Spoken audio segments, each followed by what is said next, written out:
বাংলাদেশ জামাতে ইসলামী আল্লাহর আইন চাই, সৎ লোকের শাসন চাই, এই স্লোগানকে সামনে নিয়ে সামনের দিকে অগ্রসর হয়েছে।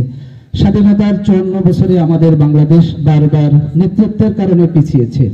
আমরা এটি সঠিক নেতৃত্বের মানদণ্ডে না দাঁড়ানোর কারণে আমরা বারবার বাংলাদেশকে শুধু ব্যর্থতার রাষ্ট্রে আমরা দেখেছি। আমাদের সমসাময়িক দেশ স্বাধীন হয়েছে মালয়েশিয়া, আজকে তারা বিশ্বের উন্নত রাষ্ট্রের একটি। আর কিন্তু আমরা সমসাময়িক দেশ স্বাধীন হওয়ার পরেও শুধু নেতৃত্বের কারণে আমরা পিছিয়েছি। তাই আমরা এখানে যারা সমবেত হয়েছি প্রত্যেকে আমরা ঘোষণা দিয়েছি একটি সুন্দর কল্যাণকর রাষ্ট্র আমরা চাই। আমরা কল্যাণকর রাষ্ট্রের জন্য আমাদের যে জিনিসটা সর্বপ্রথম প্রয়োজন সেটি হচ্ছে আমাদের ভালো নেতৃত্ব বাছাই করতে হবে। নেতৃত্ব বাছাইয়ের জন্য আমাকে যে জিনিসটি প্রয়োজন, আমরা বিগত 15 বছর আমরা নেতৃত্ব বাছাইয়ের একটি সময় আমরা পেয়েছি।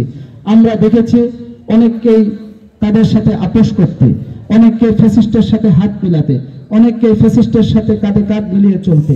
কিন্তু আমরা বিগত 15 বছর কারান্তরের অবস্থায় ছিলাম, রাজপথে ছিলাম, নির্যাতনের শিকার হয়েছি, জুলুমের শিকার হয়েছি, কিন্তু আমরা আমাদের নিজেদের কখনোই তাদের সাথে আমরা বিলীন করে দিইনি।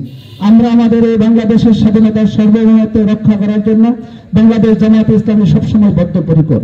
আমার নেতৃবৃন্দ ফাঁসির কাষ্টে ঝুলেছে, তারপরে অন্যায়ের সাথে আপোষ করিনি। আমরা দিনের পর দিন কারান্তরীণ ছিলাম, তারপরে আমরা অন্যায়ের সাথে আপোষ করিনি। আমাদের স্বপ্ন একটাই, আমরা একটি সুন্দর বৈষম্যহীন রাষ্ট্র গঠন করতে চাই। আমাদের স্বপ্ন একটাই, আমরা একটি কল্যাণকর রাষ্ট্র উপহার দিতে চাই।